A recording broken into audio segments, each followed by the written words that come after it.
Alright, I figured I'm gonna brave the wind again. I know it looks warm and sunny. It is not warm, it is sunny. But the sun is setting, it's getting cold and the air is cold. And what was supposed to be a very nice long review of a March Majesta 8 to 80 honestly is not gonna be that long. And not only because of the weather, but because it's a very specialized scope. And in many ways, I'm probably not the best person to review it. But I was very curious whether I can make use of something with magnification this high. And I asked the people at March to loan me the scope, and they did. That may have been a mistake, but I think this is the scope that they are planning to use at SHOT Show, and I dropped it together with a rifle. Which I'm not proud of. So there are some scratches on here that I don't think were here before they sent it to me, and I'm gonna have to do a lot of apologizing, but you know, that's what happens when you embark on testing the scope. I never guarantee to the manufacturer that's going to come back pristine. That's just unfortunately the nature of the beast. When you use stuff, things happen. I didn't mean to scratch it up, but now the good thing is that despite the fact that I dropped it on concrete onto the illumination side focus side, this scope did not shift zero. It tracked beautifully before and it tracked beautifully after. This one has 1/8 MOA clicks to the best of my ability, both on a collimator and on a target. Tracking was flawless. The reticle looked to be calibrated correctly on 40 power, the best that I could measure. I could not find anything wrong. So let's kind of give you a top-down. Mechanically, the scope is excellent. All the controls are perfect. Everything is smooth. The turrets are easily among the best locking turrets I've seen to date. I have seen Marches. I hate this wind. So I hit the microphone under my sweater. I hope the wind is not getting in too much. Let's see, I'm gonna cover it. Maybe that's gonna get better or not. Hopefully. But anyhow, you can see this what the sling is doing, right? So the wind is significant. But anyhow, so the new Shuriken turrets from March are among the best I've seen to date. The locking function is up top here, and it's kind of shaped like a Shuriken. So they call it both windage and elevation are locking. For the Miliradian turrets, it's 10 milliradians per turn. For these particular turrets, it's 10 MOA per turn with 1/8 clicks. Click feel is just wonderful. Like short of tangent, I don't know. I don't think I've ever seen anything better than the tangent turret. This is close, as is the new Schmittenbender DT2 Plus, and the 10 milliradian turret from ZCO. These are all in the same general range, and honestly, they're just spectacular. So mechanically, zero issues. There is a tiny, slight amount of hysteresis and a sight focus. Hysteresis meaning if I approach a particular target from this direction versus this direction, the sight focus setting is so slightly different. And I have a very strong suspicion that if I was not measuring it on very high magnification, I would have never seen it. The catch is that in order to be able to see this level of hysteresis, you need to have extremely shallow depth of field, which this scope has because you can go on very high magnification. But it was legitimately difficult to measure, and I think on a lower power scope I would not have been able to measure this level of hysteresis. The magnification module is the 6-level illumination that March has. Illumination is not very bright. During the day, unless against really dark targets, I couldn't really see it, but in fading light, it was quite helpful because the reticle, by my standards, is crazy thin. The reticle that's in this one is the W1, I think, reticle, but they're all thin. This is not the thinnest. There are others that are even thinner, which to me is crazy, but I think it makes sense for the target audience of this scope. And the target audience is not me, it's F-class guys, maybe bench rest, paper shooters, basically. I am not. So for my type of shooting, a lot of it happening not from prone. This much magnification is just hard to use. It was very, very interesting. You know, I went prone and did a lot of shooting with it, and I can go up to 80, but even prone 80 is more than I can comfortably use, but better shooters probably can. The big advantage of this much magnification is basically how small your reticle becomes with respect to the target. So I'm used to thinking about holds in terms of the reticle dimensions in milliradian, because this is MOA, all that stuff is alien to me. I'm not used to holding with MOA.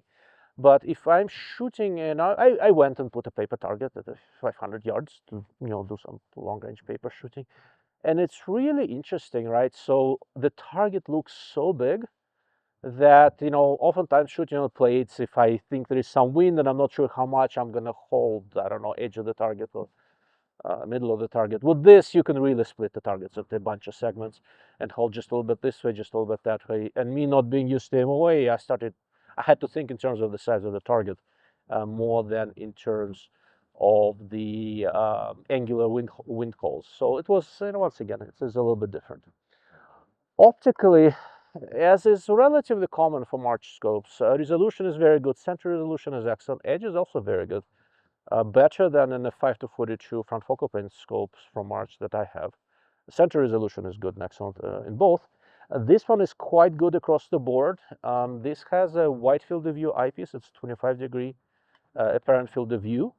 And I generally like wide field of view, but when you're dealing with a scope with this much magnification, on the higher powers, this difference in field of view is really important. So I didn't have it for a side-by-side, but I have a lot of mileage with March's 10-60 high master scope, which I really like. Since I didn't have them side-by-side, it's very hard for me to say which one is better optically, but if I were to make a guess, I think it's pretty close. But the 10-60 March has the original, the narrow apparent field of view eyepiece. I think that one is at 20 or 21 degrees. So this one is what, 20% or so approximately wider. And on higher magnifications, when you're kind of struggling for field of view, struggling to see anything, this little bit of extra field of view made a difference for me. It made shooting on high magnification that much easier. But going back to the image quality, so the contrast compared to many of the rifle scopes I typically shoot with, the Schmitz and the Tangents, the contrast on one hand feels a little bit muted, but on the other hand, when we had several scopes, a friend of mine helped me look at them, when we had several scopes side by side, the Schmidt and the Tangent, and we had a Razor Gen 3 and this guy, and when we looked at several of them side by side, one of the things that became apparent is that through a Tangent, for example, the contrast, the color saturation looks like it's almost like it's boosted. Now it can't really boost it, but the colors are more saturated. With this scope, the color balance was extremely neutral. On lower powers, I think the new 7-35 Tangent out-resolves it a little bit, but it's very hard to say for sure because the increased contrast can make it look like it. But once you get past 40 powers, so I just didn't have anything to compare it to, and doing comparison from memory is a little bit futile. As you go to high magnifications, the exit pupil gets small, and image clearly starts getting darker. And above 60, it really darkens visibly. On 80 power, you're looking at what, 0.7 millimeter exit pupil. That is just tiny. Once I kind of shielded my eye a little bit from light coming in from around the scope, my eyes adapted better. But the contrast as you go up in magnification clearly goes down, and that's relatively common. But still, when you have the atmospheric conditions and the light conditions to take advantage of all this extra magnification, the target looks huge. Now, holding the rifle steady at that magnification is a different ballgame. As I keep on saying, I'm arguably not the best person to review the scopes, simply because that's not the kind of shooting I do on a particularly regular basis. But you can't help but be impressed. I mean, it's a 10 power Raptor ratio, I'll be fair. I'm not convinced it was necessary. If it was 10-80 or 12-80, I think for the people who use it, it would be all the same. With a 10 power magnification ratio, it's quite well balanced across magnification range.